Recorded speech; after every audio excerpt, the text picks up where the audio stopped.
Di jantung Eropa Timur tersembunyi sebuah kisah luar biasa tentang ketahanan. Sebuah negara yang berkali-kali terhapus dari peta dunia, tetapi selalu menemukan cara untuk kembali berdiri. Negara itu adalah Polandia. Selama 123 tahun yang panjang, bangsa ini pernah benar-benar hilang. Ia dibagi-bagi seperti rampasan perang oleh 3 kekaisaran besar, Prusia, Austria, dan Rusia. Secara fisik, negara Polandia tidak ada, namun para penjajah gagal mencuri identitasnya. Jiwa Polandia tetap hidup, tersimpan dalam bahasa, budaya, dan hati rakyatnya. Ketika Perang Dunia I berakhir pada tahun 1918, Polandia akhirnya bangkit kembali sebagai negara merdeka. Tetapi kebangkitan itu bukanlah akhir dari sebuah perjuangan, justru awal dari sebuah tragedi yang jauh lebih besar.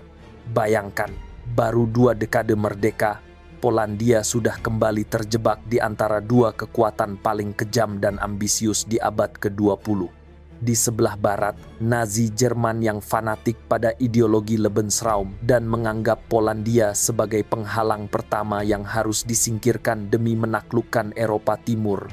Di sebelah timur, Uni Soviet yang melihat Polandia sebagai duri sejarah, musuh lama yang harus dihancurkan agar revolusi Bolshevik bisa menyebar ke seluruh Eropa. Dunia sering mengingat 1 September tahun 1939 sebagai hari dimulainya Perang Dunia II. Namun bagi Polandia, perang itu bukan sekadar serangan Jerman. Dalam waktu kurang dari 3 minggu, negara yang baru bangkit ini ditikam dari 2 arah sekaligus, diserang oleh Jerman dari barat dan Soviet dari timur. Dalam sekejap, Polandia yang baru 2 dekade merdeka kembali lenyap dari peta, dibagi habis oleh 2 rezim totaliter yang sama-sama haus kekuasaan. Namun yang membuat kisah Polandia begitu luar biasa adalah adanya satu fakta yang sering terlupakan dalam sejarah. Meskipun negaranya hancur, pemerintahnya tetap hidup. Tentara, diplomat, cendekiawan, bahkan rakyat biasa membangun salah satu gerakan perlawanan bawah tanah terbesar di Eropa.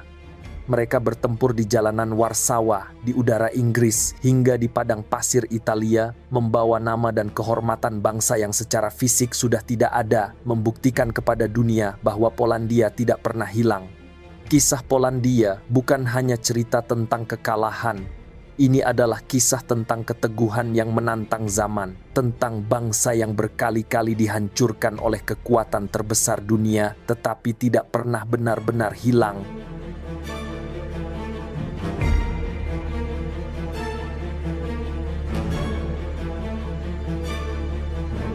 Ketika Perang Dunia I mendekati akhir, Eropa memasuki masa kekacauan besar. Kekaisaran-kekaisaran tua yang berkuasa selama ratusan tahun runtuh satu persatu. Kekaisaran Jerman kalah, Austria-Hongaria pecah, dan Rusia tenggelam dalam revolusi. Dari kehancuran inilah muncul sebuah peluang yang sudah diimpikan lebih dari 1 abad. Kesempatan bagi bangsa Polandia untuk kembali membangun negaranya sendiri. Selama 123 tahun, Polandia tidak pernah ada di peta Eropa. Wilayahnya dibagi habis oleh 3 imperium besar, sementara bahasanya ditekan, budayanya dilarang, dan rakyatnya dipaksa beradaptasi dengan hukum, mata uang, dan pemerintahan asing yang berbeda-beda. Namun meski negara itu hilang, identitasnya tidak pernah mati. Di rumah-rumah, para orang tua diam-diam mengajarkan bahasa Polandia kepada anak-anak mereka. Para intelektual menulis dan menyebarkan gagasan nasionalisme, dan organisasi bawah tanah menjaga ingatan kolektif tentang sebuah bangsa yang harus kembali berdiri.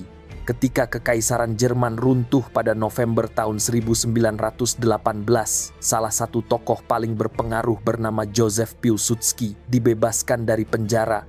Kepulangannya ke Warsawa disambut sebagai simbol kebangkitan. Ia memimpin pembentukan kembali negara Polandia, bukan hanya sebagai pemimpin politik, tetapi sebagai figur yang mampu mempersatukan rakyat yang selama 1 abad hidup di bawah 3 sistem yang saling bertentangan. Tantangan awal Polandia sangatlah besar. Negara ini lahir dalam kondisi ekonomi hancur, jaringan transportasi terputus, dan wilayahnya masih diperebutkan kekuatan lain. Bahkan, tidak ada satupun sistem hukum yang seragam. Bagian bekas wilayah Rusia memakai aturan Rusia, bagian lain memakai aturan Prusia atau Austria. Polandia harus membangun segalanya dari fondasi yang tidak sama. Namun, ancaman terbesar tidak datang dari dalam negeri, melainkan dari timur. Uni Soviet yang baru lahir ingin menyebarkan revolusi Bolshevik ke Eropa Barat, dan Polandia berdiri tepat di jalur ekspansi itu. Perang Polandia-Soviet pun meletus pada tahun 1919, hanya beberapa bulan setelah negara itu berdiri. Pasukan Soviet bergerak cepat, menembus jauh ke wilayah Polandia. Ketika mereka mendekati Warsawa, banyak negara Eropa merasa yakin bahwa Polandia akan runtuh untuk kedua kalinya. Tetapi pada Agustus tahun 1920, terjadilah sebuah peristiwa yang kemudian dikenal sebagai Cudnat Wisłong atau keajaiban di Sungai Vistula. Pasukan Polandia di bawah strategi Piłsudski berhasil memukul mundur Tentara Merah dalam pertempuran yang menentukan masa depan Eropa Timur. Kemenangan ini bukan sekadar keberhasilan militer Polandia, tetapi salah satu penghalang utama ekspansi komunisme ke benua Eropa. Perang berakhir pada tahun 1921 dengan ditandatanganinya Perjanjian Riga. Polandia memperoleh wilayah timur yang luas dan mendapatkan jeda dari ancaman Soviet. Namun kemenangan itu juga meninggalkan luka mendalam. Dendam Uni Soviet yang suatu hari nanti akan kembali dalam bentuk yang jauh lebih brutal. Pada akhirnya, Polandia lahir kembali sebagai negara merdeka, tetapi fondasinya berdiri di atas tanah yang rapuh. Di antara sisa-sisa perang, negara baru ini sudah dikelilingi dua musuh besar yang suatu saat akan kembali menuntut balas.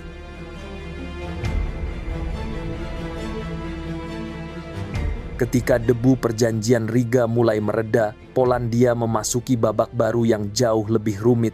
Masa diplomasi yang serba hati-hati. Negara yang baru berdiri itu berada di tengah dua kekuatan besar yang sama-sama menyimpan luka dan dendam sejarah terhadapnya.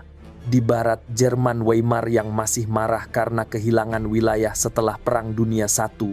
Di timur, Uni Soviet yang belum melupakan kekalahan memalukan di depan Warsaw.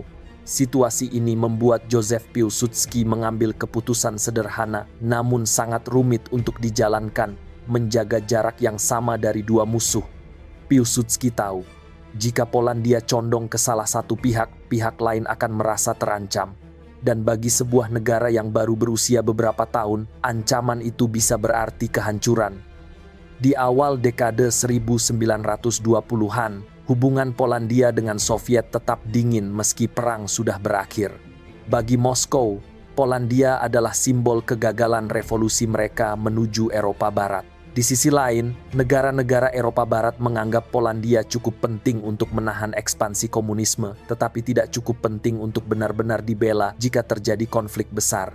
Dengan kata lain, Polandia berdiri di garis depan, tetapi sendirian. Sementara itu, dari arah barat, Jerman Weimar terus menuntut revisi perbatasan.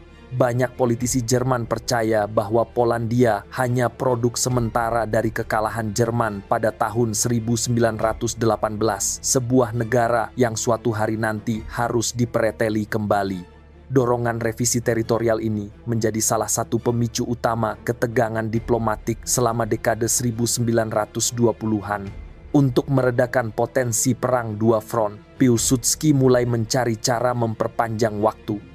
Pada 1932, Polandia dan Uni Soviet menandatangani perjanjian non-agresi. Tujuannya jelas, menenangkan timur sementara Polandia memperkuat diri. 2 tahun kemudian, pada tahun 1934, perjanjian serupa ditandatangani dengan Jerman. Langkah ini mengejutkan banyak kekuatan Eropa, tetapi bagi Polandia, ini satu-satunya cara bertahan hidup, yaitu menunda konflik selama mungkin agar Polandia punya waktu untuk memperkuat diri. Sayangnya, waktu yang diperoleh Polandia tidak cukup panjang. Upaya modernisasi militer berjalan lambat. Ekonomi masih rapuh, anggaran pertahanan terbatas, dan teknologi militernya jauh tertinggal, terutama dibandingkan dengan kebangkitan industri militer Jerman. Banyak pejabat militer tahu bahwa Polandia membutuhkan reformasi besar, tetapi realitas politik dan ekonomi membuat hal itu sulit dilakukan.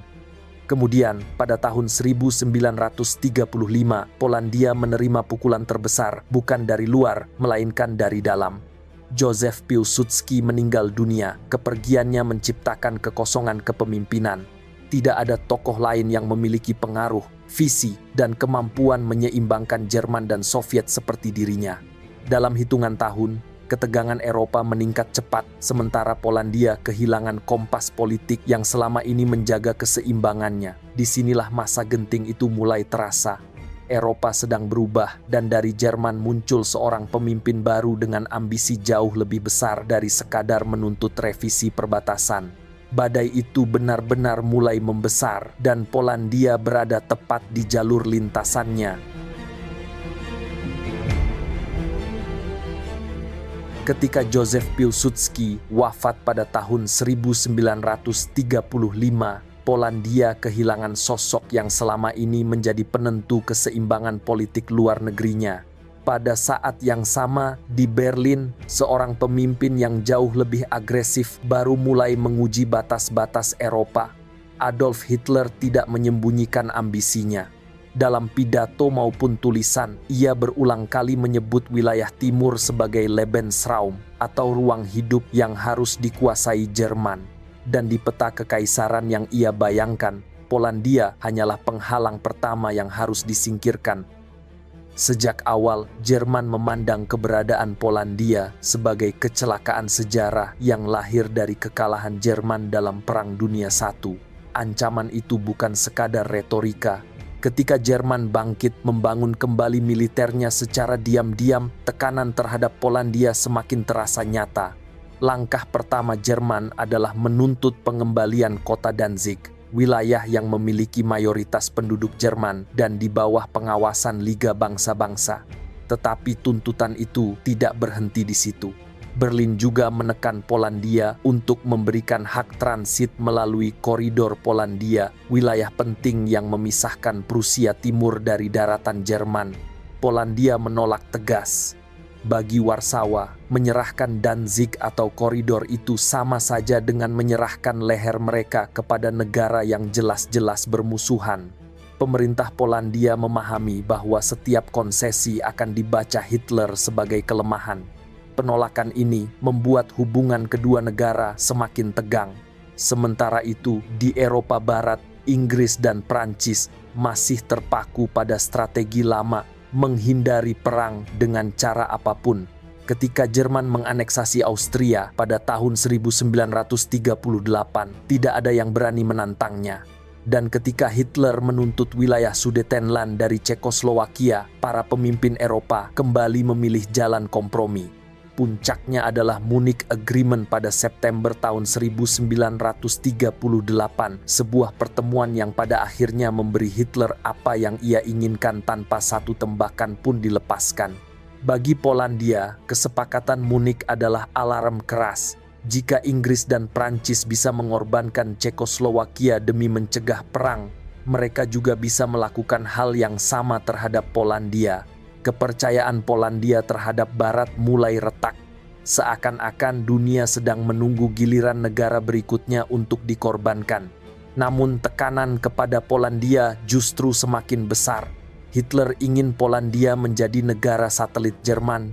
Ia menawarkan pakta persahabatan yang secara halus berisi tuntutan agar Polandia tunduk pada kepentingan Berlin.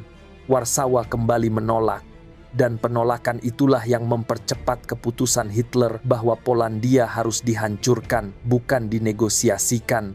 Pada saat yang sama, Uni Soviet juga memainkan permainannya sendiri. Selama bertahun-tahun Moskow menawarkan aliansi kepada Inggris dan Prancis, tetapi pembicaraan itu selalu berjalan lambat. Stalin yang tidak percaya pada Barat mulai membuka pintu ke arah yang tidak pernah dibayangkan dunia, kerjasama dengan Jerman. Dalam The Deadly Embrace, sejarawan Anthony Reid menggambarkan tahun 1939 sebagai periode ketika Eropa mengabaikan tanda-tanda bahwa dua musuh lama sedang bergerak ke arah satu sama lain. Itulah ironi besar. Dua kekuatan yang saling membenci justru menemukan kepentingan bersama menghancurkan Polandia. Pada 23 Agustus tahun 1939, perjanjian Molotov-Ribbentrop ditandatangani. Secara publik, dunia hanya melihat perjanjian non-agresi Jerman Soviet, tetapi yang jauh lebih penting adalah isi protokol rahasia yang menyertainya. Dokumen yang secara diam-diam membagi Polandia dan Eropa Timur di antara dua rezim totaliter. Dalam sekejap, Polandia berubah dari negara merdeka menjadi hadiah yang nasibnya sudah ditentukan bahkan sebelum peluru pertama ditembakkan. Ketika berita perjanjian itu sampai ke Warsawa, kekecewaan dan kemarahan menyebar luas. Polandia kini berada dalam isolasi total. Inggris dan Prancis memang memberikan jaminan keamanan, tetapi tidak menunjukkan kesiapan untuk berperang secara langsung. Uni Soviet kini secara resmi bersekutu dengan Jerman, dan Jerman sendiri hanya menunggu alasan untuk menyerang. Dalam hitungan hari, permainan diplomasi berubah menjadi ancaman nyata. Semua langkah yang telah diambil Polandia selama 2 dekade terakhir menyeimbangkan dua musuh, menunda konflik, memperkuat diri, tiba-tiba tidak berarti lagi. Keputusan-keputusan besar sedang dibuat jauh dari Warsawa, dan Polandia sekadar menjadi objek dalam percaturan itu. Dan pada September tahun 1939, ketika pasukan Jerman menyeberangi perbatasan Polandia, dunia pun melihat tragedi yang sudah diramalkan sejak lama. Sebuah negara dipaksa berperang sendirian melawan kekuatan yang tidak tertandingi. Pagi hari, tanggal 1 September tahun 1939, matahari belum sepenuhnya terbit ketika langit Polandia mendadak bergetar oleh suara yang belum pernah terdengar sebelumnya, dengungan puluhan pesawat pengebom Jerman. Tanpa deklarasi perang, Luftwaffe menghantam rel kereta, jembatan, markas militer, dan kota-kota kecil di sepanjang perbatasan. Di saat yang hampir bersamaan, tank-tank Panzer melintasi tanah Polandia dengan kecepatan yang mengejutkan. Inilah awal dari taktik baru yang segera dikenal dunia sebagai Blitzkrieg atau perang kilat. Sebuah kombinasi mematikan antara serangan udara, tank cepat, dan infanteri terkoordinasi. Di utara, sebuah tempat kecil bernama Westerplatte menjadi simbol awal dari keberanian Polandia. Garnisun kecil yang hanya berisi sekitar 200 tentara berhasil menahan serangan bertubi-tubi dari kapal perang Jerman Schleswig-Holstein dan pasukan infanteri yang jumlahnya berkali-kali lipat lebih besar. Selama 7 hari penuh, mereka bertahan dalam pengepungan brutal.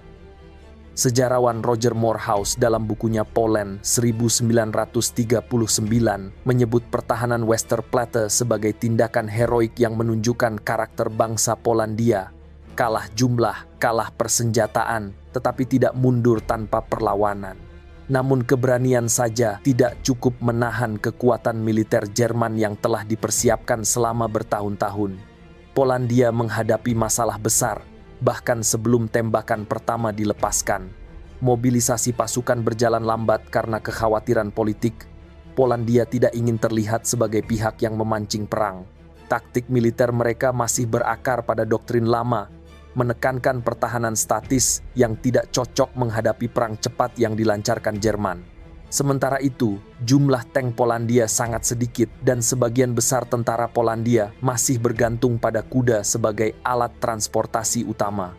Sebaliknya, Jerman bergerak dengan kecepatan yang belum pernah disaksikan dunia. Pasukan mereka menembus garis pertahanan Polandia dari berbagai arah, Prusia Timur, Silesia, dan Slovakia.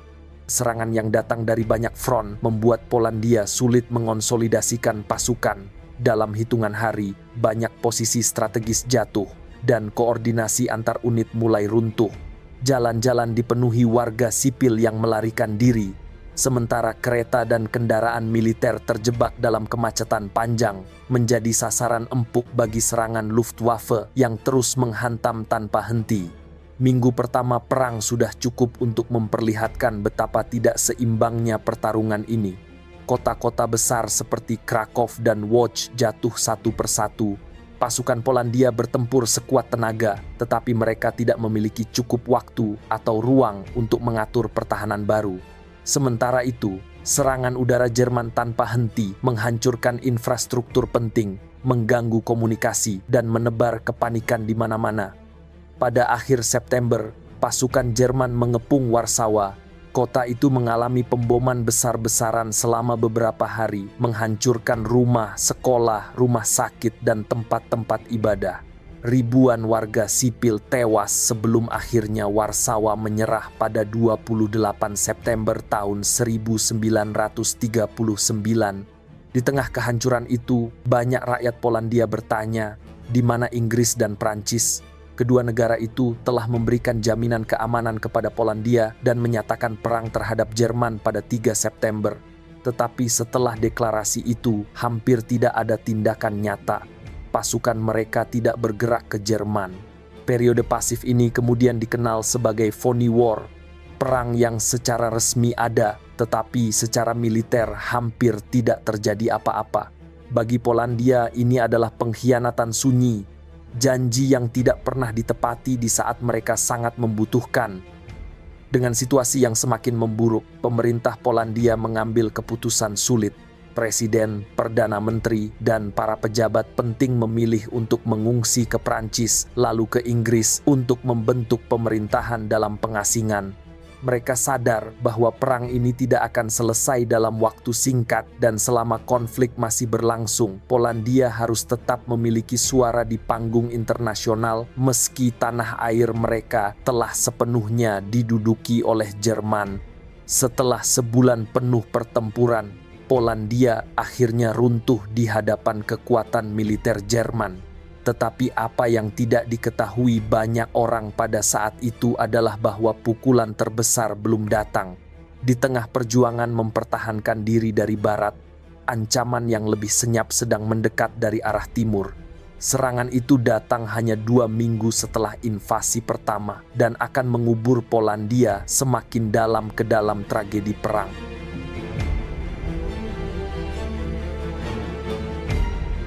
Ketika Polandia sedang bertarung mati-matian melawan serangan Blitzkrieg Jerman di barat, sebuah tragedi lain diam-diam disiapkan di timur.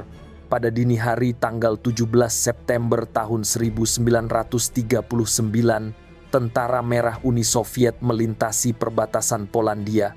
Tidak ada peringatan, tidak ada deklarasi perang. Radio Moskow hanya menyiarkan satu alasan: Soviet masuk untuk melindungi warga Ukraina dan Belarusia yang disebut-sebut tidak lagi memiliki pemerintahan yang sah setelah Polandia runtuh. Bagi Polandia, alasan itu terdengar seperti penghinaan. Pemerintah mereka memang sedang mundur, tetapi negara itu belum menyerah. Pasukan Polandia masih bertempur di berbagai front. Namun bagi Stalin, ini adalah kesempatan emas. Ia hanya menjalankan apa yang sudah disepakati dalam protokol rahasia Molotov-Ribbentrop yang telah disepakati bersama Jerman. Perjanjian itu secara diam-diam telah membagi Polandia menjadi 2 zona pengaruh, dan Stalin kini menjalankan bagiannya, merebut wilayah timur Polandia tanpa harus bertempur melawan Jerman. Gelombang kejutan melanda pasukan Polandia ketika kabar serangan Soviet menyebar. Dalam hitungan jam, para komandan menyadari bahwa negara mereka kini menghadapi 2 musuh sekaligus dari arah yang berlawanan. Banyak unit Polandia yang mencoba mundur ke arah selatan untuk melarikan diri ke Rumania, tetapi mereka terjebak di antara 2 front yang semakin menutup rapat. Secara moral, ini adalah pukulan yang jauh lebih berat daripada kekalahan militer. Jerman mungkin musuh yang terlihat, tetapi Soviet adalah sekutu palsu yang selama ini pura-pura menjaga perdamaian. Tentara Merah bergerak cepat, mengambil alih kota-kota di wilayah timur Polandia dengan sedikit perlawanan. Ratusan ribu tentara Polandia ditawan. Di antara mereka terdapat perwira, polisi, pegawai pemerintahan, dan tokoh-tokoh intelektual yang kelak menjadi target penyisihan politik. Dalam bukunya Revolution from Abroad, sejarawan Jan Thomas Gross menjelaskan bagaimana operasi penangkapan ini dirancang secara sistematis, memisahkan masyarakat Polandia dari elit militernya agar perlawanan tidak bisa terorganisasi. Namun yang lebih mengerikan adalah nasib warga sipil. Gelombang deportasi besar-besaran segera dilakukan. Puluhan ribu keluarga dipaksa meninggalkan rumah mereka dan dikirim ke Siberia, Kazakhstan, dan wilayah terpencil lainnya. Banyak yang meninggal dalam perjalanan panjang akibat kelaparan dan cuaca ekstrem. Mereka yang selamat dipaksa hidup sebagai buruh paksa, petani kolektif, atau tahanan politik di negeri yang tidak mereka kenal. Di tengah kekacauan ini, benih tragedi yang lebih kelam mulai tumbuh. Tragedi yang akan menjadi salah satu luka paling kelam dalam sejarah Polandia, pembantaian Katyn. Ribuan perwira Polandia yang ditawan pada masa invasi inilah yang kelak dieksekusi secara massal oleh NKVD pada tahun 1940, sebuah peristiwa yang baru terungkap puluhan tahun kemudian. Pada titik ini, Polandia bukan hanya kalah secara militer, tetapi juga hancur secara politik. Dua invasi berurutan membuat negara itu tidak punya ruang lagi untuk bertahan. Dalam waktu kurang dari 1 bulan, peta Polandia terhapus oleh kekuatan yang lebih besar dan lebih brutal. Dan kini, Polandia resmi terbelah menjadi 2 dunia gelap. Masing-masing berada di bawah kendali 2 ideologi yang pada akhirnya akan menyeret bangsa itu ke dalam penderitaan yang jauh lebih panjang. Ketika perlawanan Polandia berhenti pada akhir September tahun 1939, negara itu memasuki babak yang jauh lebih gelap daripada perang itu sendiri, pendudukan ganda. Invasi mereka berlangsung dalam hitungan minggu, tetapi kekuasaan yang dibangun oleh Nazi Jerman dan Uni Soviet menciptakan luka yang bertahan hingga puluhan tahun. Inilah masa ketika 2 kekuatan totaliter membangun sistem kekuasaan mereka sendiri, menghasilkan sebuah realitas di mana kekejaman datang dari barat dan timur sekaligus. Di wilayah barat dan tengah, Jerman langsung membentuk General Government, sebuah pemerintahan kolonial yang dikelola oleh Hans Frank. Ia mengelola Polandia seperti tanah jajahan. Setiap aspek kehidupan masyarakat harus tunduk pada aturan pendudukan. Sekolah dibatasi, koran disensor, institusi Polandia dibubarkan, dan kekayaan negara dialihkan untuk memperkuat mesin perang Jerman. Bagi Nazi, Polandia bukan sekadar wilayah pendudukan. Mereka melihatnya sebagai tempat untuk membangun tatanan rasial baru. Karena itu, elit Polandia menjadi target pertama. Para profesor, pendeta, pengacara, dan pemimpin lokal ditangkap atau dieksekusi dalam operasi sistematis seperti intelligence action. Tujuannya jelas, mematahkan struktur kepemimpinan bangsa agar tidak ada lagi yang mampu mengorganisir perlawanan. Dalam beberapa bulan saja, wajah Polandia berubah. Kota-kota besar dibanjiri poster larangan, pos pemeriksaan, dan polisi pendudukan.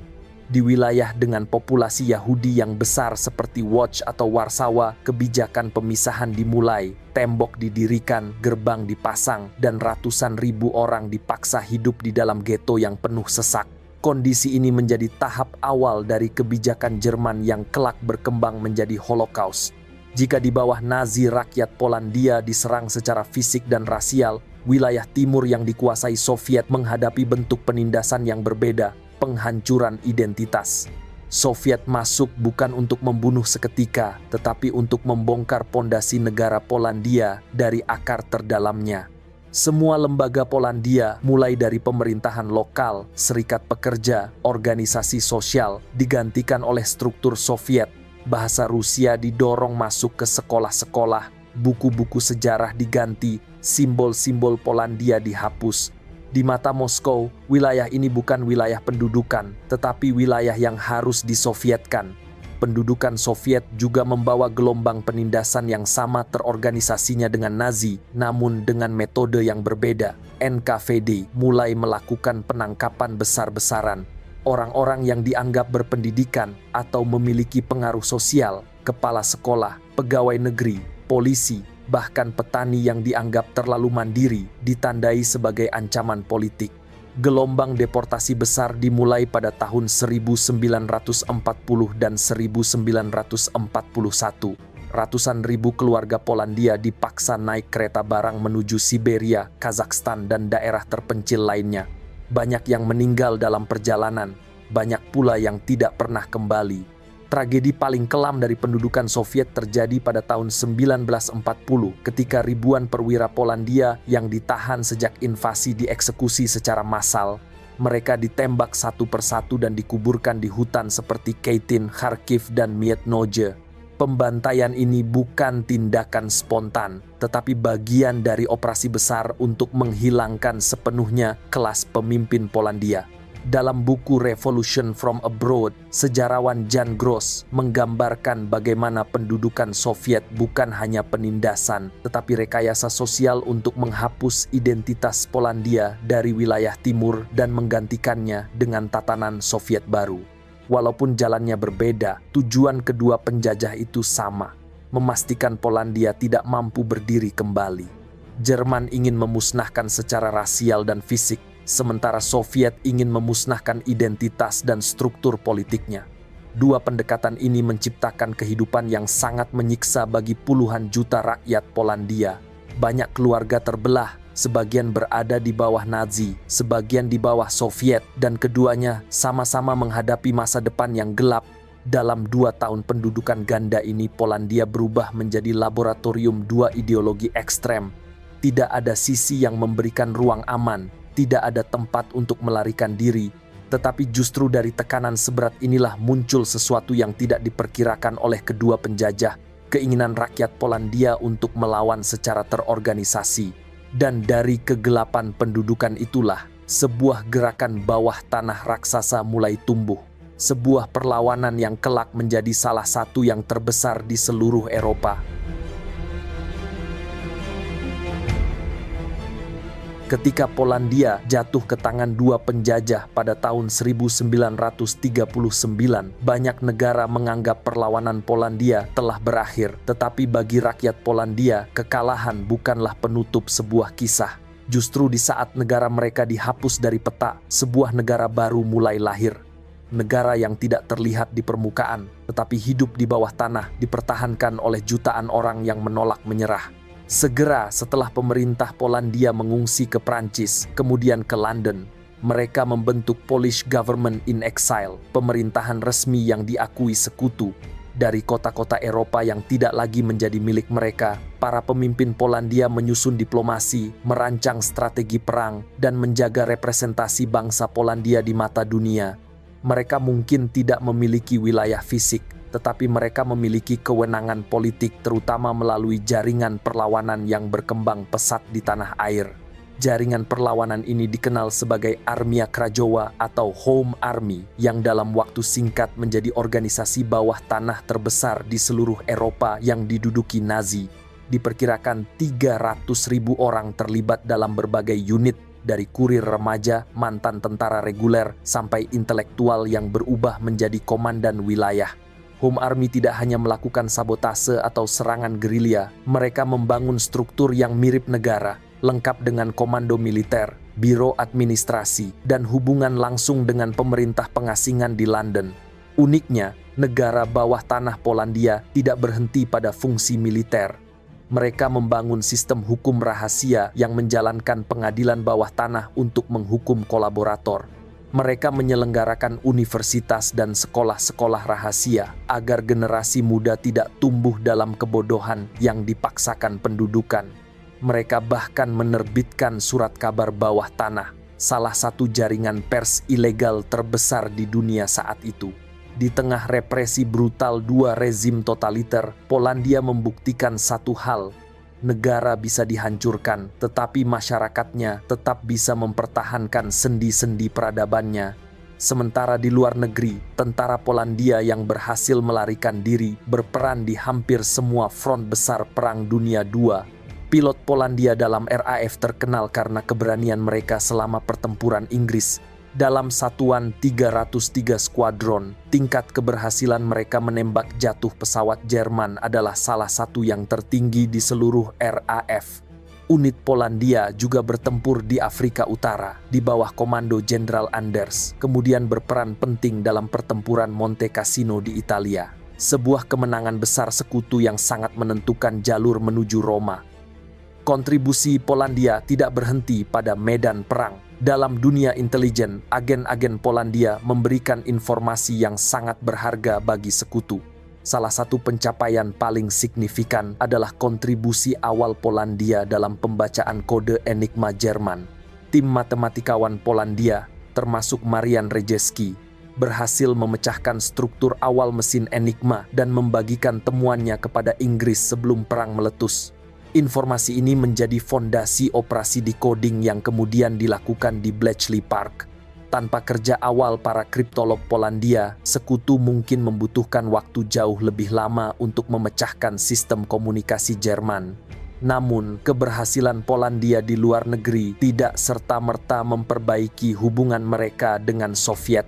Sejak penemuan kuburan massal Katyn oleh Jerman pada tahun 1943, hubungan antara pemerintah Polandia di London dan Moskow memburuk drastis. Pemerintah Polandia menuntut penyelidikan internasional, sementara Soviet menyalahkan Jerman dan memutus hubungan diplomatik dengan Polandia. Kecurigaan ini semakin dalam ketika Soviet membentuk struktur politik tandingan di wilayah Polandia yang mereka kuasai. Di mata Stalin, pemerintah Polandia di London dan pasukan perlawanan Home Army bukan sekadar sekutu yang sulit diatur. Mereka adalah ancaman bagi masa depan komunis di Eropa Timur. Meski negara mereka hancur secara fisik, bangsa Polandia membuktikan bahwa mereka tidak hilang. Mereka tetap hadir di udara Inggris, di gurun Afrika, di lembah Italia, dan di setiap ruang bawah tanah Warsawa yang dipenuhi mesin cetak rahasia. Kehadiran ini menjadi bukti bahwa semangat Polandia tidak bisa dibungkam oleh pendudukan apapun. Dan seperti semua kisah perjuangan besar, puncaknya akan datang pada tahun 1944 ketika kota Warsawa memutuskan untuk bangkit dalam pemberontakan terbesar yang pernah mereka lakukan.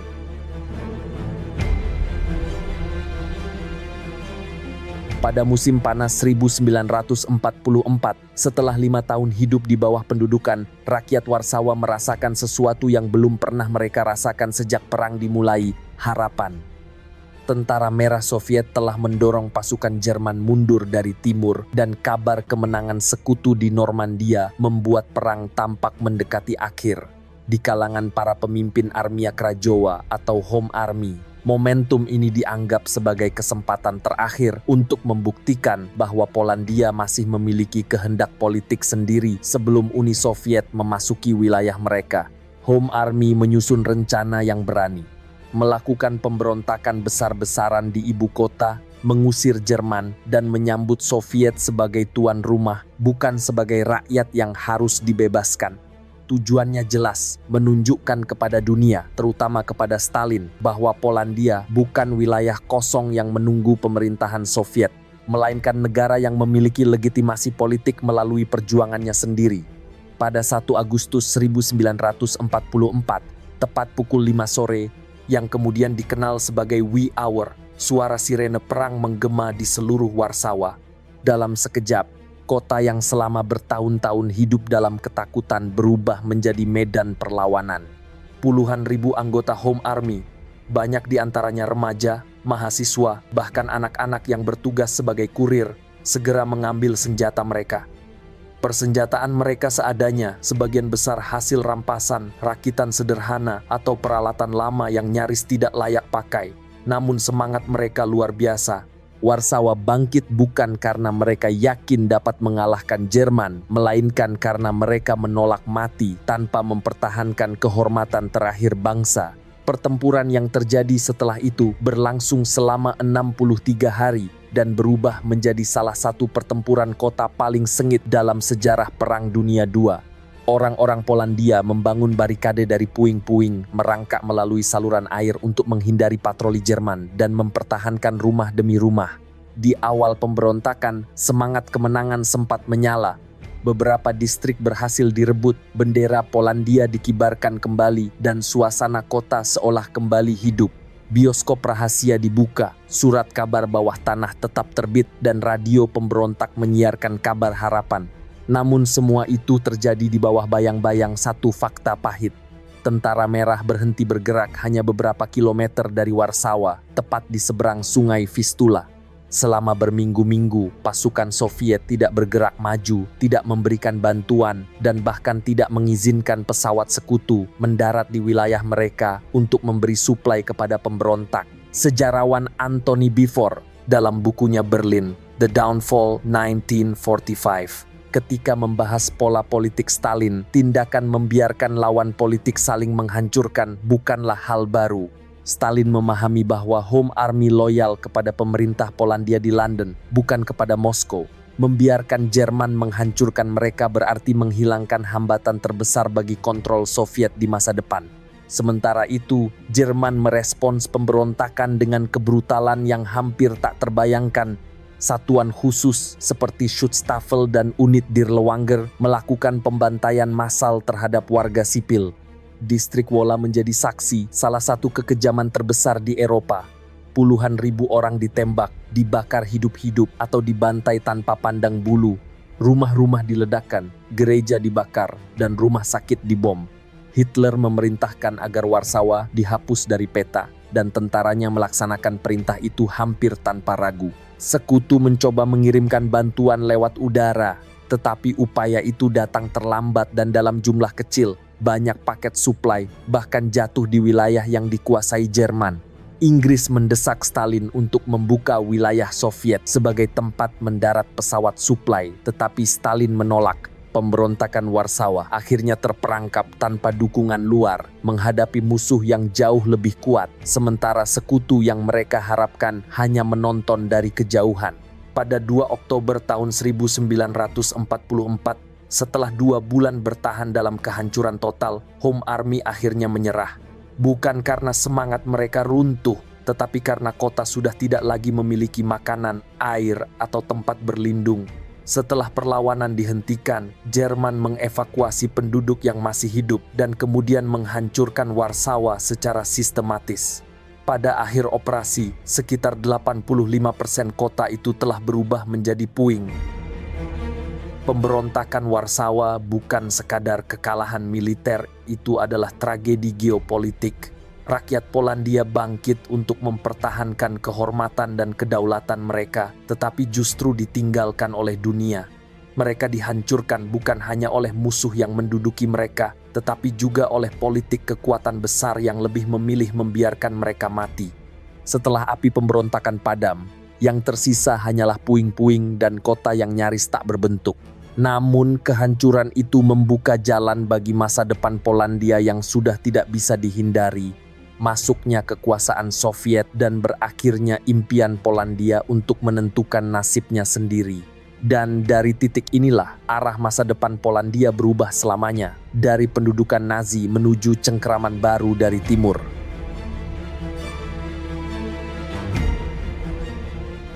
Ketika kekuatan Jerman mulai runtuh pada akhir tahun 1944, Polandia seolah melihat cahaya di ujung terowongan. Pasukan Soviet bergerak dengan cepat, mendorong Wehrmacht mundur dari kota ke kota. Dalam propaganda mereka, Soviet digambarkan sebagai pembebas Eropa Timur, kekuatan yang datang untuk mengusir Nazi dan mengembalikan perdamaian. Namun bagi Polandia, bayangan pembebasan itu segera berubah menjadi penaklukan bentuk baru. Di wilayah yang sebelumnya dikuasai Jerman, Soviet mulai membangun struktur politik yang sesuai kepentingan mereka. Pada Juli tahun 1944, didirikan Polish Committee of National Liberation, yang kemudian dikenal sebagai Lublin Committee. Meskipun diberi nama seolah-olah mewakili rakyat Polandia, komite ini sepenuhnya bergantung pada Moskow. Keberadaannya bukan sekadar alternatif, melainkan tandingan langsung terhadap Polish government in exile di London yang selama ini memimpin perlawanan Polandia. Stalin memahami bahwa untuk mengendalikan Polandia sepenuhnya, ia harus menghapus kepemimpinan nasional yang independen. Maka ketika perlawanan bawah tanah Polandia mencoba membangun dialog politik setelah pemberontakan Warsawa, mereka justru dijebak. Pada Maret tahun 1945, 16 pemimpin Armia Krajowa dan perwakilan Polandia bawah tanah diundang untuk melakukan negosiasi. Namun begitu mereka tiba, NKVD menangkap mereka. Peristiwa ini dikenal sebagai Trial of the 16. Sebuah persidangan politik yang diatur untuk menunjukkan bahwa Moskow tidak akan mentolerir oposisi apapun. Dengan hilangnya para pemimpin ini, perlawanan Polandia praktis lumpuh secara politik. Sementara itu, Soviet membangun kontrol penuh atas aparat keamanan. NKVD mendirikan polisi rahasia Polandia versi baru, melatih kader-kader komunis lokal untuk mengambil alih pemerintahan dan menjalankan pembersihan terhadap siapapun yang dianggap tidak sejalan. Para veteran Home Army yang selama bertahun-tahun bertempur melawan Nazi justru diperlakukan sebagai ancaman oleh Soviet karena mereka setia kepada pemerintah London, bukan kepada Moskow. Nasib Polandia semakin jelas ketika konferensi Yalta berlangsung pada awal 1945. Para pemimpin sekutu, Roosevelt, Churchill, dan Stalin, berunding tentang masa depan Eropa pasca perang. Di ruang-ruang penuh perundingan itu, keputusan besar dibuat. Polandia secara de facto masuk ke dalam lingkup pengaruh Soviet. Secara diplomatik, keputusan itu dibungkus dengan istilah pemerintahan koalisi dan pemilu bebas, tetapi semua orang tahu bahwa keseimbangan kekuasaan di Eropa Timur telah beralih sepenuhnya menuju Moskow. Ketika perang berakhir secara resmi pada Mei 1945, rakyat Polandia memang bebas dari pendudukan, namun mereka segera menyadari bahwa kebebasan itu hanya sesaat. Di banyak kota, bendera yang berkibar bukan lagi swastika Jerman, melainkan bintang merah Soviet. Perang Dunia II telah selesai, tetapi bagi Polandia, era persaingan politik dan dominasi asing baru saja dimulai. Ketika Perang Dunia II resmi berakhir pada Mei 1945, suasana Eropa dipenuhi perayaan. Tentara Jerman menyerah, kamp-kamp konsentrasi dibebaskan, dan perang paling menghancurkan dalam sejarah manusia akhirnya berhenti. Namun bagi Polandia, kemenangan sekutu bukanlah kemenangan mereka. Negara yang menjadi korban pertama Nazi justru menjadi pihak yang paling sedikit merasakan hasil dari perjuangannya. Perubahan terbesar terlihat pada peta Eropa itu sendiri. Dalam keputusan yang lahir dari meja perundingan di Yalta dan Potsdam, Polandia kehilangan wilayah timurnya. Kota-kota yang telah menjadi bagian dari identitas Polandia selama berabad-abad seperti Lwów dan Wilno kini diserahkan kepada Uni Soviet. Sebagai gantinya, Polandia diberi wilayah-wilayah bekas Jerman di barat, Silesia, Pomerania, dan sebagian Prusia Timur. Secara teori, ini adalah kompensasi. Namun bagi jutaan rakyat Polandia yang terpaksa meninggalkan rumah mereka dan menetap di tanah asing yang baru saja dibersihkan dari penduduk Jerman, perpindahan ini bukanlah hadiah, melainkan luka baru. Perang meninggalkan trauma yang jauh melampaui batas geografis. Jutaan warga Polandia tewas, baik sebagai korban pembantaian, perang, kelaparan, atau kerja paksa. Kota-kota besar seperti Warsawa berubah menjadi puing-puing. 85% bangunannya hancur atau terbakar. Keluarga-keluarga tercerai-berai. Sebagian dibunuh, sebagian hilang di kamp-kamp Jerman, sebagian lagi dideportasi jauh ke Siberia. Polandia yang muncul pada tahun 1945 bukanlah negara yang sama seperti pada tahun 1939. Bangsa ini telah kehilangan satu generasi pemimpin, cendekiawan, dan prajuritnya. Dan ketika rakyat Polandia mencoba berdiri kembali, realitas politik baru segera mengikat mereka. Dengan dukungan penuh Soviet, dibentuklah Republik Rakyat Polandia, sebuah negara komunis yang secara formal merdeka, tetapi pada kenyataannya mengikuti instruksi Moskow. Pemerintah Polandia di London yang selama perang menjadi representasi resmi bangsa Polandia di mata sekutu kini dipinggirkan. Negara-negara barat memang menghargai jasa mereka, tetapi tetap mengakui pemerintahan baru yang didukung Soviet demi menjaga hubungan dengan Stalin. Konflik politik pun tidak bisa dihindari. Banyak anggota Home Army, mantan perwira, dan tokoh perlawanan yang pulang ke Polandia berharap mereka dapat membantu membangun kembali negara yang telah mereka perjuangkan. Namun bagi pemerintah komunis, mereka adalah ancaman. Mereka loyal kepada pemerintah pengasingan di London, bukan kepada Moskow. Dalam beberapa tahun pertama setelah perang, aparat keamanan komunis dengan dukungan NKVD melakukan represi menyeluruh. Banyak mantan pejuang bawah tanah dipenjara, diasingkan, atau bahkan dieksekusi. Organisasi bawah tanah yang dulu menjadi simbol kebanggaan nasional kini dipaksa bubar atau bekerja dalam ketakutan. Bagi rakyat Polandia, kenyataan ini pahit. Mereka telah berjuang melawan Nazi, namun setelah perang berakhir, mereka justru dihadapkan pada pemerintahan baru yang membatasi kebebasan politik dan mengekang kehidupan sipil. Walaupun perang secara resmi telah selesai, rasa tidak berdaya tetap menghantui kehidupan sehari-hari. Pada tahun 1945, Polandia berdiri sebagai negara pemenang perang di atas kertas, tetapi kekalahannya ada pada nasib politiknya sendiri. Kemerdekaan yang mereka pertahankan dengan darah dan pengorbanan digantikan oleh dominasi baru, lebih halus tetapi tidak kalah mengikat.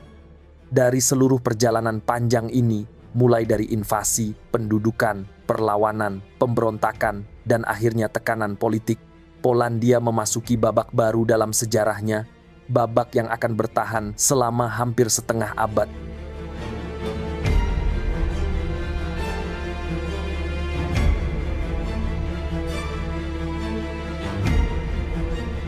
Ketika perang berakhir, Polandia berdiri di antara puing-puing yang menyaksikan bagaimana sebuah bangsa bisa dihancurkan bukan hanya sekali, tetapi berkali-kali dalam waktu yang begitu singkat. Dari hilangnya negara selama 123 tahun, kebangkitan kembali pada tahun 1918, dihancurkan dua kekuatan totaliter pada tahun 1939, hingga dijebloskan ke dalam orbit komunis pada tahun 1945. Seluruh perjalanan ini menunjukkan bahwa sejarah Polandia adalah sejarah perjuangan melawan nasib yang selalu ditentukan oleh bangsa lain. Tidak banyak negara yang mengalami paradoks seperti Polandia, menjadi salah satu korban pertama Perang Dunia II, tetapi tidak diizinkan menentukan masa depannya sendiri setelah perang selesai. Bertahun-tahun rakyatnya melawan dengan segala cara, di bawah tanah, di udara Inggris, di gurun Afrika, di pegunungan Italia. Namun panggung diplomatik dunia lebih sering memutuskan sesuatu tanpa melibatkan mereka. Meskipun negara itu berkali-kali dicincang oleh peta politik, masyarakatnya tidak pernah berhenti membangun kembali jati dirinya.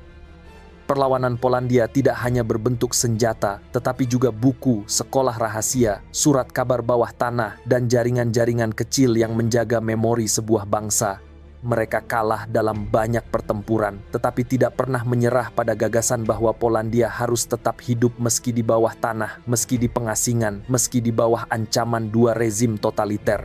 Inilah kisah Polandia, sebuah negara yang mungkin bisa dihancurkan secara fisik, tetapi tidak bisa dipadamkan semangatnya. Dan itulah alasan mengapa puluhan tahun setelah perang berakhir, Polandia akhirnya kembali berdiri sebagai negara merdeka, membuktikan bahwa sebuah bangsa tidak ditentukan oleh kekuatan tentaranya, tetapi dari keteguhan rakyatnya yang bersedia mempertahankan identitasnya. Pada akhirnya, sejarah panjang Polandia mengingatkan kita bahwa kadang kemenangan sejati bukan soal siapa yang paling kuat, tetapi siapa yang paling lama bertahan.